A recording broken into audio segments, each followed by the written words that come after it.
Les 4 premières vidéos de cette série ont offert une perspective scientifique de la réalité binaire du sexe et ont réfuté l'ensemble des arguments du mouvement anti-binaire qui vise la déconstruction de l'identifiant sexe dans nos sociétés. En effet, des notions anti-binaires, c'est-à-dire des notions de genre et d'identité de genre, se sont imposées dans le débat social, politique et juridique québécois et aussi dans nos écoles. Ce processus s'est fait non pas à la suite d'une analyse éclairée, mais grâce à un capital de sympathie envers des minorités transgenres et sexuelles. Les vidéos de cette série ne nient pas la réalité des personnes transgenres, mais une société n'a rien à gagner en niant l'existence d'une réalité observable telle que le sexe binaire. Ce déni de réalité est futile et toxique pour le vivre ensemble. Il nuit à la qualité de l'éducation de nos enfants. Après un court résumé sur les réalités du sexe binaire tel que présenté dans les 4 premières vidéos, un court survol des notions de genre et d'identité de genre sera fait.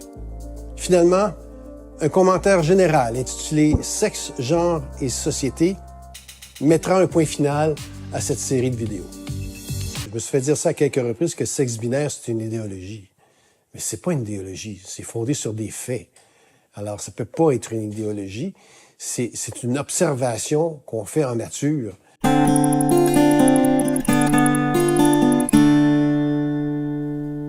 Dans les vidéos, j'ai défini la réalité binaire du sexe partagée par plus d'1 million d'espèces. Cette réalité évolue depuis plus d'1 milliard d'années.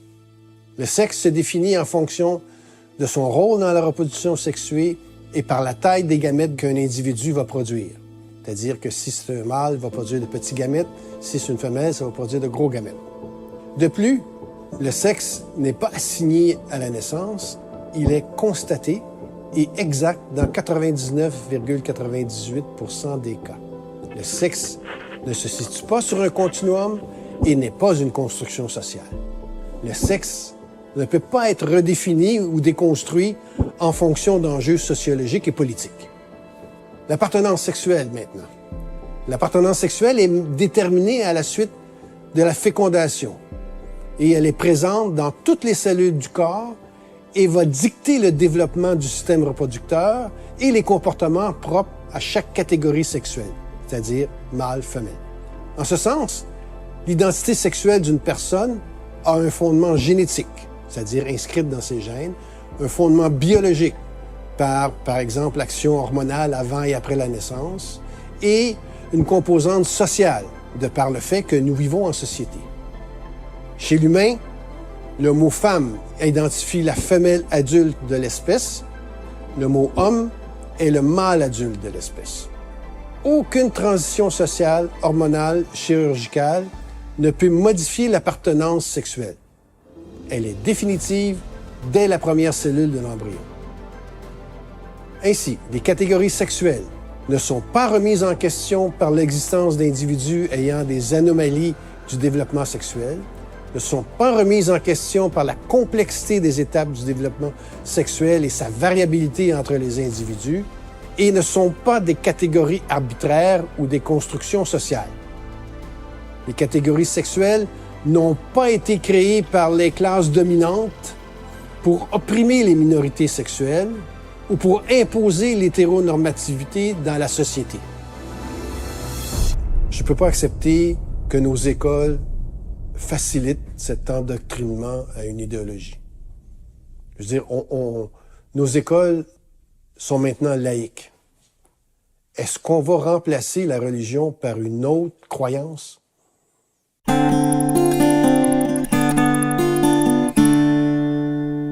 Puisque le genre et l'identité de genre remettent en question des normes sociales respectueuses de l'identité sexuelle, il est légitime et nécessaire qu'elles soient soumises à la critique.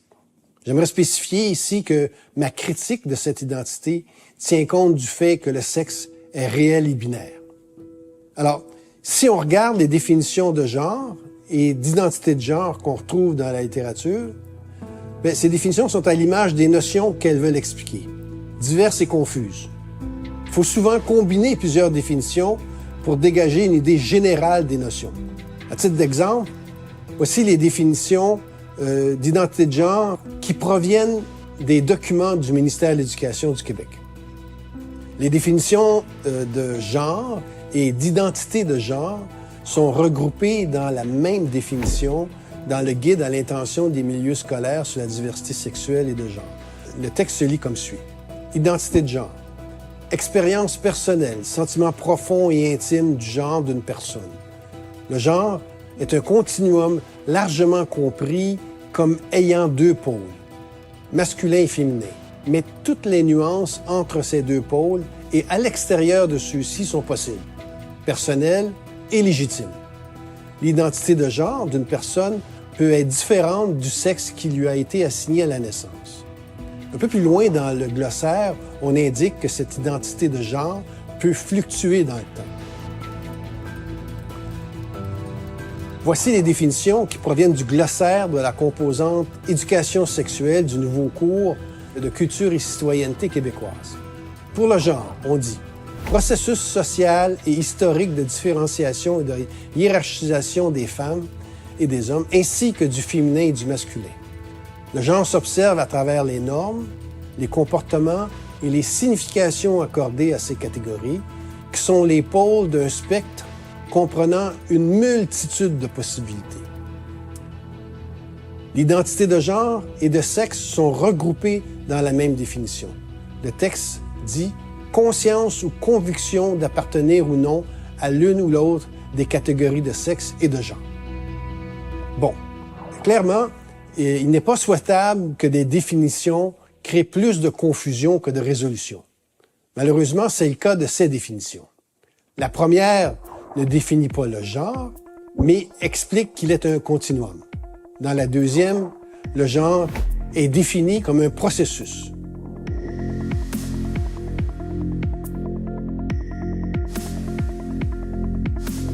Néanmoins, on peut extraire de ces définitions que le genre fait référence au cadre social dans lequel vit une personne, c'est-à-dire les normes, les comportements, les rôles associés au fait d'être une femme, un homme, une fille ou un garçon, ainsi que les relations entre ces catégories.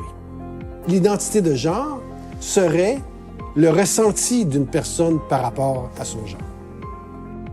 Selon la première définition, l'identité de genre ne se limiterait pas à un continuum masculin-féminin, mais s'inscrirait aussi à l'extérieur de ce continuum.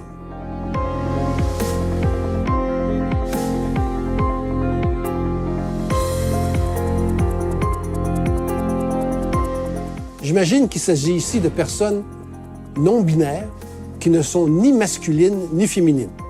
Mais cela peut aussi inclure les personnes biogenres, celles qui se sentent proches de la nature, ou les personnes qui ont un genre astral, celles qui se sentent proches de l'espace. En fait, il y en existe des dizaines d'autres ressentis de genre. Donc, chaque individu a sa propre identité de genre. Toutes les identités de genre sont possibles, fluides dans le temps et surtout, et c'est important, indépendantes de l'appartenance sexuelle. Et plus important encore, tout est légitime, car l'identité de genre est maintenant protégée et même reconnue dans le Code civil du Québec. Finalement, la définition de l'identité de genre du cours de culture et citoyenneté québécoise est combinée avec celle du sexe. Ce faisant, elle crée une équivalence entre sexe et genre. Or, il n'y a rien de tel. L'identité sexuelle mâle et femelle est une réalité observable, objective, matérielle et universelle chez toutes les espèces à reproduction sexuée et le résultat d'un processus évolutif vieux de plusieurs centaines de millions d'années.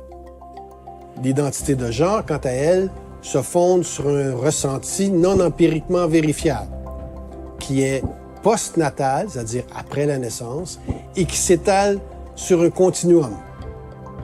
C'est une pure construction sociale. L'identité de genre est subjective, personnelle et fluide. Finalement, il est important de reconnaître que les personnes trans existent et que la dysphorie de genre signifie une détresse réelle par rapport à l'appartenance sexuelle.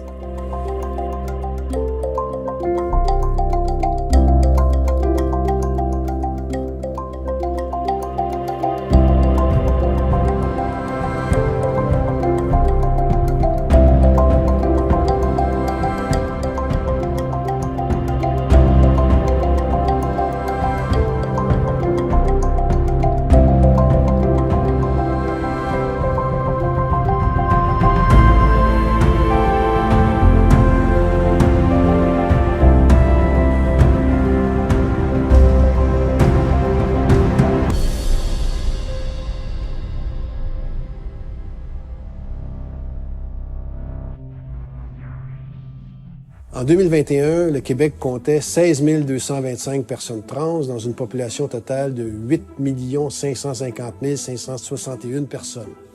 Cette minorité représentait donc 0,019 % de la population totale. Cela dit, j'appuie toute initiative rationnelle qui vise à créer une société plus juste, égalitaire et inclusive pour toutes les minorités, incluant les personnes transgenres. Cependant, ce n'est pas en essayant de déconstruire une réalité observable, c'est-à-dire le sexe binaire, et en priorisant l'identité de genre en tant qu'identifiant social, que les sociétés humaines vont améliorer le vivre ensemble et vont devenir plus égalitaires et inclusives. Il est temps de prendre un peu de recul et d'examiner ces enjeux avec un regard critique. Premièrement, il faut cesser de dénaturer la définition du sexe et sa réalité binaire parce qu'elle ne plaît pas ou qu'elle ne correspond pas à nos idées et ambitions pour créer un monde meilleur. Le sexe est le trait qui explique la plus grande portion de la variabilité dans les caractéristiques morphologiques et psychologiques des humains. Et il y a plus de 300 000 études scientifiques médicales sur les différences entre les sexes qui le démontrent. Les faits sont clairs et évidents. On peut dire que le ciel est bleu, la terre est ronde et le sexe est binaire. Deal with it. Ou comme le dirait ma mère, c'est ça qui est ça. Personne ne peut nier l'existence et la réalité difficile des personnes trans. Peu importe si le malaise de ces personnes par rapport à leur sexe est fondé sur un ressenti sincère, fluide, pathologique ou ésotérique, les personnes trans ont droit au respect. Il en va de même pour les personnes comme moi qui réclament le droit de ne pas avoir d'identité de genre ou de ne pas croire en un Dieu. Ces personnes ont aussi droit au respect. Seul un adulte peut prendre une décision personnelle éclairée concernant une transition liée à l'affirmation d'un nouveau genre. Le fait que plusieurs pays européens favorisent maintenant une approche prudente et attentive pour les mineurs souffrant de dystrophie de genre devrait servir de modèle pour le Québec. Les parents ont la responsabilité d'accompagner leurs enfants dans leur quête identitaire durant l'enfance et l'adolescence. Ce n'est ni le rôle ni l'expertise des enseignants, des groupes militants pour la diversité sexuelle, des écoles, des centres de services ou des gouvernements de se substituer aux parents dans des situations délicates de remise en question de l'identité sexuelle des enfants. Cette responsabilité, ainsi que le suivi professionnel qui l'accompagne, appartient aux parents. Pour les parents inadéquats, il revient à la direction de la protection de la jeunesse de s'occuper de ces cas. Nos gouvernements devraient mieux évaluer les impacts de leurs lois et règlements avant de les adopter. Ceux développés pour protéger la minorité trans peuvent avoir une motivation noble, mais le faire en ignorant le fait que ces minorités ne vivent pas dans un silo, mais en société, ce n'est pas de la bonne gouvernance. Respecter le ressenti des personnes par rapport à leur identité, c'est très bien. L'inscrire dans le Code civil en l'amalgamant avec l'identifiant sexe pour désigner le sexe d'une personne, c'est irresponsable pour au moins 4 raisons. C'est irresponsable d'associer le sexe, homme ou femme, à un ressenti, alors qu'il s'agit d'une réalité inaltérable. C'est irresponsable de ne pas tenir compte que des hommes mal intentionnés profiteraient de la situation pour s'identifier femmes afin d'avoir un accès aux espaces non mixtes. Je pense ici aux toilettes, aux vestiaires, aux prisons, et pourraient aussi s'inscrire dans les sports féminins. Cela crée de sérieux enjeux de sécurité et d'équité pour les filles et les femmes. C'est aussi irresponsable de la part du gouvernement d'accorder le statut légal de femme à un homme qui n'a, pour ce faire, qu'à proclamer « Je suis une femme parce que je le dis ». Les femmes ont leur propre réalité biologique et elles se sont battues durant des décennies pour obtenir des droits visant l'égalité avec les hommes, mais aussi des droits et une médecine fondée sur leur biologie. L'effacement de la réalité biologique dans la définition du mot « femme » est inacceptable, puisqu'elle complique et ralentit inutilement la lutte contre le patriarcat. Finalement, il est irresponsable de dénigrer la réalité des homosexuels qui revendiquent une orientation sexuelle non genrée.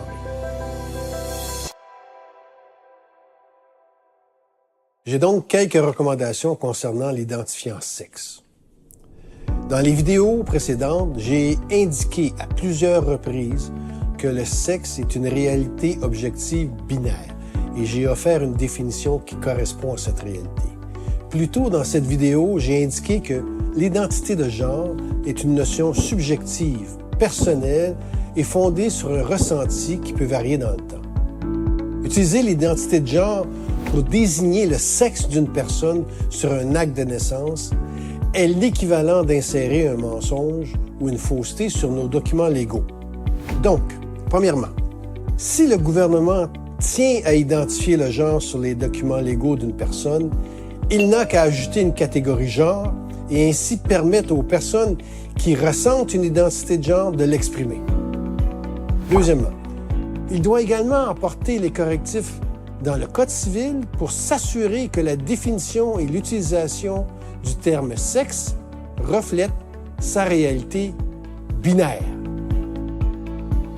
Troisièmement, il doit également s'assurer que les définitions et les identifiants du sexe utilisés par les organismes gouvernementaux lors de développement de politiques et aussi dans les programmes scolaires reflètent la réalité biologique binaire du sexe.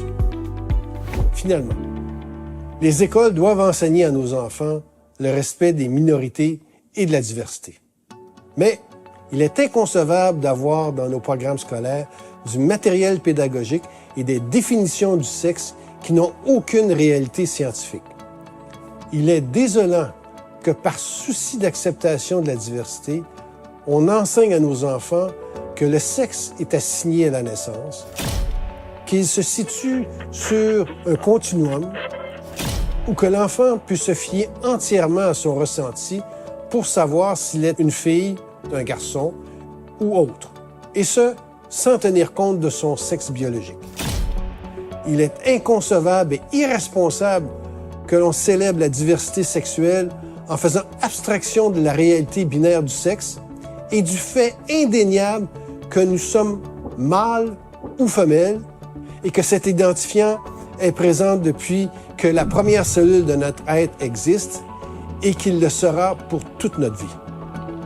Pour la population en général, le genre est un concept sans conséquence.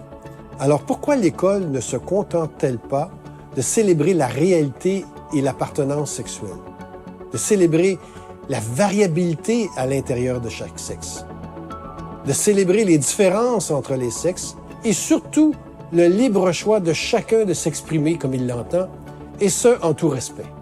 Cela m'apparaît plus productif que de propager une pseudoscience dans des esprits en développement.